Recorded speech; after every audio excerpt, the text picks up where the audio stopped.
incapable de divertissement. C'est-à-dire il est incapable de se déconcentrer. Et moi, si je me sens philosophe, c'est parce que je crois que je suis incapable de me déconcentrer.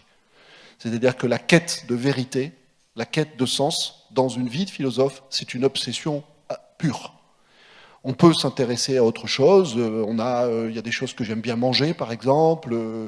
Je fais attention à la façon dont je m'habille. Je mets pas des chaussettes trouées, etc. Donc j'essaye de faire des choses de base. Mais fondamentalement, ça ne m'intéresse pas. Parce que, et ça, la culture soufie n'a fait que le renforcer. Ce qui est fondamental pour moi, c'est cette attitude intérieure du chien. Voilà, c'est-à-dire de concentration sur quelque chose. Et quelque chose qui me paraît, avec l'âge, de plus en plus difficile à nommer, de plus en plus difficile à exprimer. Voilà, je ne sais pas si ça répond. Alors, d'autres questions? Bon, je vais compter, je vous préviens, je vais compter jusqu'à 3. Hein. Et à 3, on pose nous-mêmes les questions. Hein. Et ça sera à vous de répondre. Mademoiselle ou madame? Oui. Voilà.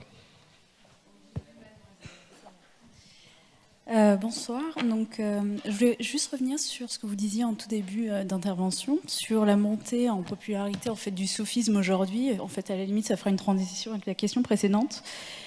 Est-ce que dans ce que vous observez, c'est une montée et un essor du soufisme dans son essence, avec justement cette notion de pratique assez poussée, de discipline, de dhikr, etc. Ou bien est-ce que c'est plus une sorte de soufisme un peu New Age, où on est dans cette énorme tendance, où bien évidemment on est tous un peu en train de rechercher un sens à sa vie, où on voit bien que ce monde ne nous mène un peu nulle part, on est dans une énorme crise en fait de la consommation, et donc on se leurrerait un peu à se dire que c'est un essor du soufisme, mais peut-être plus en fait un essor de quête de, une recherche de quête de sens, encore plus dans un monde où l'islam va être montré du doigt de par le terrorisme et toutes ces horreurs qu'on peut voir un peu partout.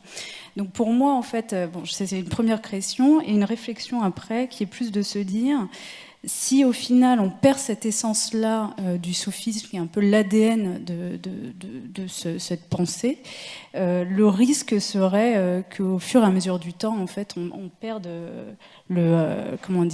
oui, l'essence en fait de cette culture. Encore une fois, le dhikr, la discipline, la rigueur font partie quand même de l'essence du soufisme à la base. Et moi, j'ai vraiment le sentiment qu'aujourd'hui, on est plus dans un soufisme un peu hippie, je dirais même, où on a besoin de se sentir bien et de ressentir un bien-être. Donc c'est plus une philosophie du yoga et du bien-être, plus que du soufisme même. Voilà. Oui, avant, je voudrais juste commenter la citation que vous avez faite du sociologue, parce que je ne peux pas laisser passer. Distribuer des fonctions aux religions, le judaïsme c'était la peur, le christianisme l'amour et l'islam la connaissance de Dieu, c'est inadmissible. Il faut le répéter. Classer les gens, classer les religions, classer les cultures, les individus, sans chercher à les connaître de l'intérieur, c'est inadmissible. Oui, oui, mais ça... Il parle du Moyen-Âge. Hein. Oui, oui, mais même de nos jours. Moi, je l'ai entendu. Vous savez, je suis dans cette affaire depuis 69. Alors, vous imaginez ce que j'ai pu accumuler comme 1969. Oui. Bon, ça va. Et donc, mais de tous côtés, hein, c'est-à-dire les musulmans s'arrogent des choses, les juifs s'arrogent, les chrétiens. Il faudrait substituer le discours, non, l'expression de soi au discours sur l'autre. C'est-à-dire, au lieu de faire un discours sur l'autre, l'écouter simplement. Lui dire, dis-moi qui es-tu? Tout simplement. Et c'est comme ça qu'on se civilise mutuellement. Et donc, pourquoi est-ce qu'il serait interdit aux musulmans d'aimer et aux juifs? Pourquoi est-ce qu'il serait interdit aux chrétiens de rester complètement bouchés et de ne pas chercher à connaître Dieu? Simplement parce qu'ils communient, et non, ils sont aussi éprouvés que les autres. Bref, il y a ça, mais la recherche du sens, il est dit, dans toutes ces traditions, etc., que c'est Dieu qui nous désire, parce que c'est lui le premier responsable, on peut dire même fautif, en faisant un peu d'humour, parce qu'il a créé l'être humain. Et il savait qu'il verserait le sang et qu'il sèmerait la corruption. Il le savait. Et pourtant, il l'a créé. Et il a dit aux anges, je sais ce que vous ne savez pas, parce que les anges ont protesté. Et donc, c'est lui qui nous désire, malgré toutes nos défaillances, malgré tous nos défauts, malgré toutes nos lacunes. Et nous, on répond à ce désir-là par un désir confus. Ça n'a pas de sens, il va dans tous les sens. On tombe amoureux une fois, deux fois, trois fois, quatre fois, on se casse la tête. Après, on trouve que ce n'est pas dans l'amour que ça existe. On exerce une profession, on écrit un livre, on devient connu, les médias. Et après, on se rend compte que cette damnée concentration dont tu as parlé ne nous lâche pas, qu'on n'a pas atteint l'essentiel. Et il paraît que c'est ça notre réponse au désir divin.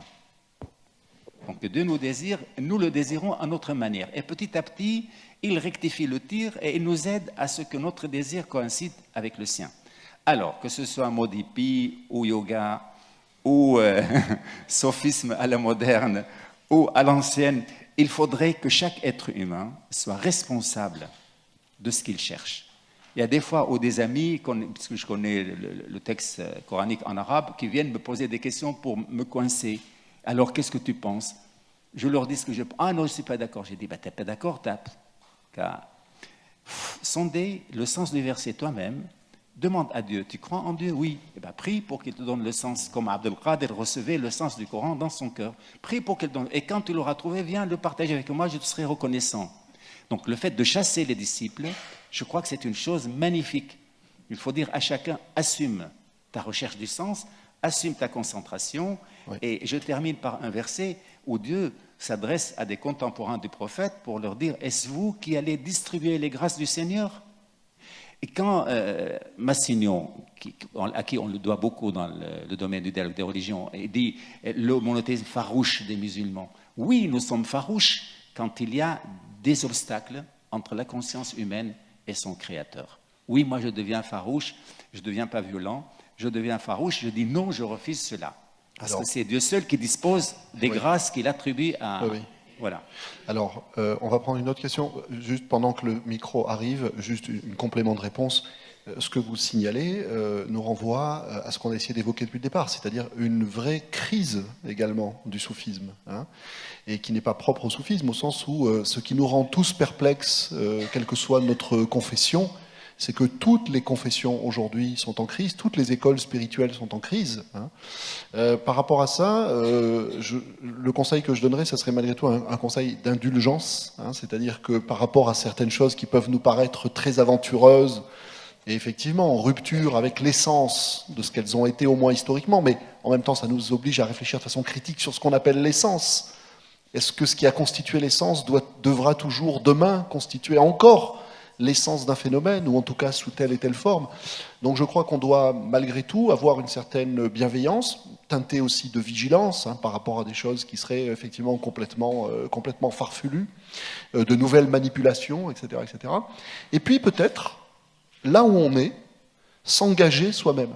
S'engager soi-même, c'est-à-dire que je crois que la responsabilité de chacun aujourd'hui, par rapport à toutes ces crises spirituelles, c'est de s'engager là où il est, pour assumer avec d'autres, j'y insiste, sa part de responsabilité dans ce travail difficile qui consiste à savoir comment faire vivre aujourd'hui quelque chose de nos héritages.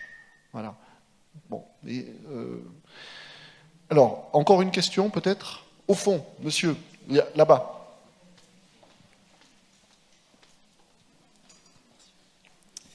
Bon, puis après, il faudra aller dormir, hein, quand même.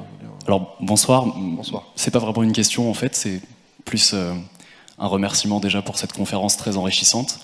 Et vu que je pense qu'on est dans le partage, juste avant de partir, j'avais envie de vous partager un petit quatrain de Rumi, puisque je pense que le soufisme est intimement lié à la poésie également. Merci. Je suis ivre de toi, ni de vin ni d'opium.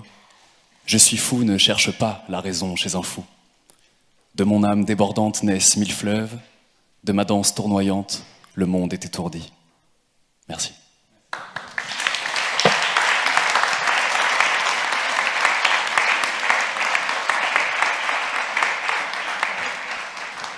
On appelle ça le mot de la fin. Merci beaucoup.